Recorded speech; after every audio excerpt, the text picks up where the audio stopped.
Saudara, tim SAR gabungan menemukan 6 orang korban meninggal dunia akibat banjir lahar hujan yang melanda Kabupaten Tanah Datar, Sumatera Barat. Seluruh korban meninggal dunia saat ini telah dibawa ke Rumah Sakit Umum Daerah Batu Sangkar. Saat ini BPBD setempat terus mengupayakan evakuasi warga yang terdampak dan membersihkan material lumpur yang menggenangi rumah warga.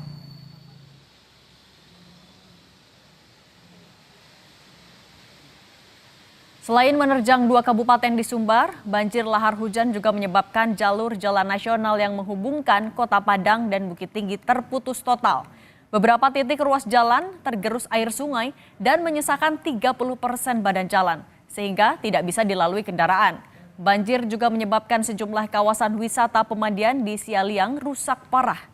Saat ini, akses jalan menuju Kota Bukit Tinggi dialihkan menuju jalur alternatif lainnya. Saya menghimbau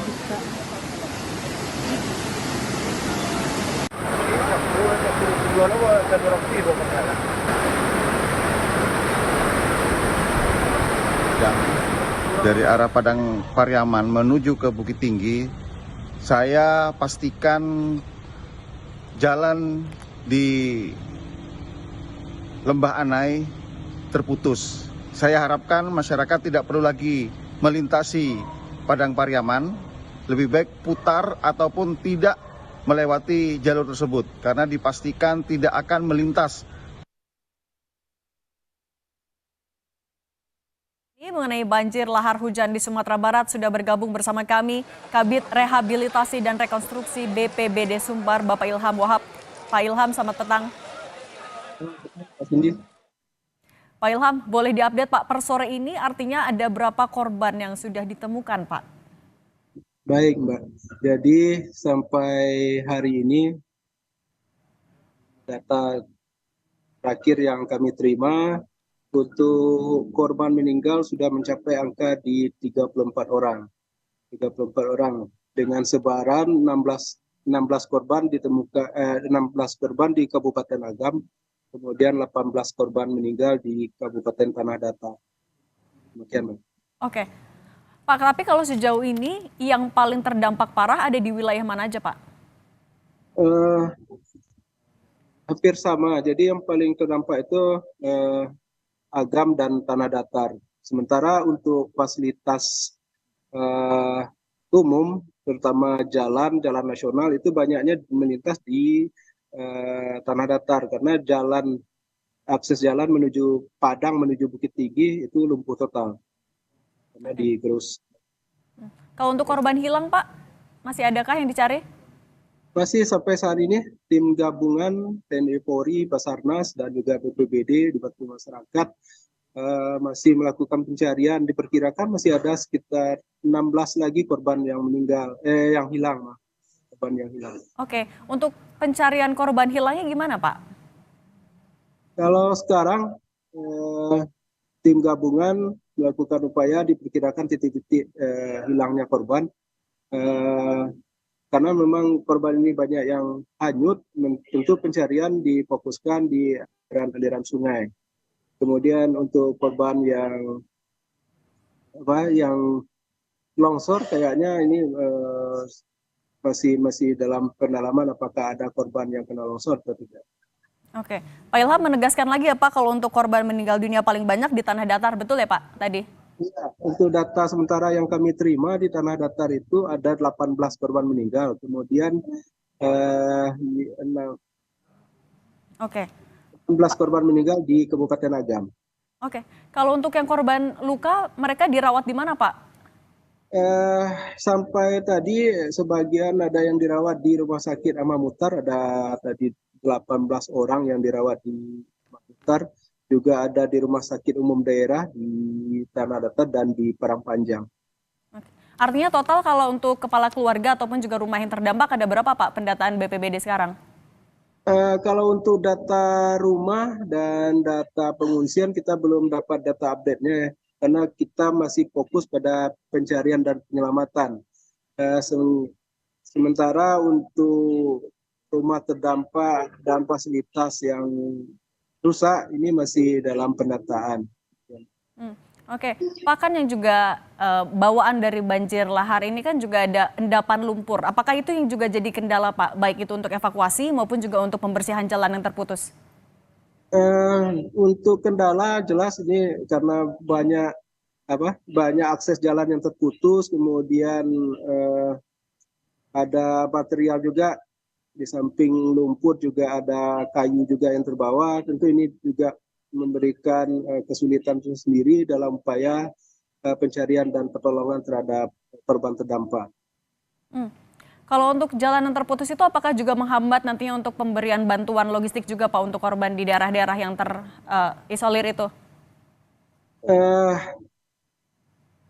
Berfaktor penambah jelas, tapi kita akan upayakan semua bantuan, semua korban terdampak ini bisa dijangkau oleh bantuan. Oke. Kita sudah eh, pemerintah Provinsi Sumatera Barat hari ini juga Pak Gubernur bersama dengan stakeholder terkait dan Kepala Pelaksana BPBD sedang melakukan kunjungan ke lokasi terdampak guna mengambil langkah-langkah yang harus segera diambil untuk membantu meringankan penderitaan korban terdampak ini. Oke, artinya di tiap titik bencana sudah ada posko yang didirikan ya, Pak? Ya, jadi untuk sementara waktu untuk posko sendiri berada di kantor BPBD masing-masing ya, Oke. Padang Panjang, Tanah Datar, dan juga Agam. Sementara untuk di lapangan, kita juga BPBD setempat juga mendirikan pos lapangan ini untuk mendukung operasi penyelamatan, kemudian pemberian bantuan terhadap pengungsi. Oke, Pak, mau menegaskan lagi tadi dari 18 korban hilang sejauh ini masih dicari semua atau ada yang terbaru lagi, Pak? Mungkin ada tambahan yang sudah ditemukan? Sampai saat ini kami belum mendapatkan data yang terbaru lagi. Untuk sementara waktu itu baru data yang kami terima. Oke.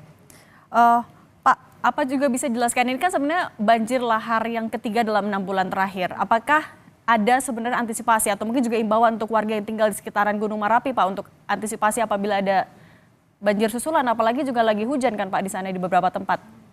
Iya, jadi gini, eh, kondisi Merapi ini siaga kan sudah lama dari 3 bulan yang lampau. Eh, Sementara karena memang erupsinya sudah lama, Merapi ini sudah terjadi tumpukan debu vulkanik yang sudah luar biasa banyak mungkin di lerengan Gunung Merapi. Dan kita juga sudah menghimbau pada masyarakat terutama yang berada di kawasan atau di pinggiran sungai yang berhulu ke Merapi agar lebih meningkatkan kewaspadaan. Karena memang tapi wilayah-wilayah yang kena sekarang sebenarnya adalah wilayah yang jauh dari Merapi tapi sungai-sungainya berhulu ke Merapi. Oke, Pak, kalau untuk sore ini cuacanya seperti apa? Memungkinkan nggak, Pak, untuk dilakukan evakuasi pencarian korban lagi? Kita sore ini masih dilakukan pencarian korban walaupun cuaca sudah mulai sedikit bersahabat ya. Untuk hujan sudah mulai apa? Kalau ada pun sudah hanya rintik-rintik. Oke, akan sampai jam berapa, Pak, perkiraan untuk proses evakuasi, Pak? Sampai malam nanti? Untuk evakuasi ini kita kan tidak biasanya standar kita tidak melakukan evakuasi di malam hari. Ini hanya kalau masih terang dilakukan evakuasi, kalau sudah gelap ini dihentikan untuk sementara waktu. Hmm. Yang jadi kendala sejauh ini apa, Pak? Dalam evakuasi, Ya. karena ini kan baru hari pertama, tentu pertama itu kendalanya kita belum mendapatkan data yang update di mana sebaran korban, kemudian berapa jumlah pasti korban itu, karena memang informasinya masih simpang siur di masyarakat. Kemudian tim gabungan itu proses juga sampai ke titik-titik yang diperkirakan ada korban tertimbun atau hilang. Oke. Kalau untuk alat berat udah bisa diturunkan juga, Pak? Kalau untuk alat berat juga saya dapat update pastinya ya untuk alat berat, karena kemungkinan untuk di lokasi yang jalannya terputus tentu alat berat fokus untuk membuka jalan dulu. Karena dibutuhkan akses jalan juga untuk memasukkan alat berat ke sana. Oke. Untuk saat ini fokus penanganan dan juga pencarian korban di mana Pak yang paling diprioritaskan? Eh, Prioritas terutama di perkiraan-perkiraan sekarang ada beberapa kecamatan ya yang diperkirakan ada korban yang hilang, ada di Lambuan Buki dan di mana lagi gitu. Saya kurang karena datanya belum bisa saya buka nih. Jadi ada beberapa tempat yang kita fokuskan dalam pencarian. Oke.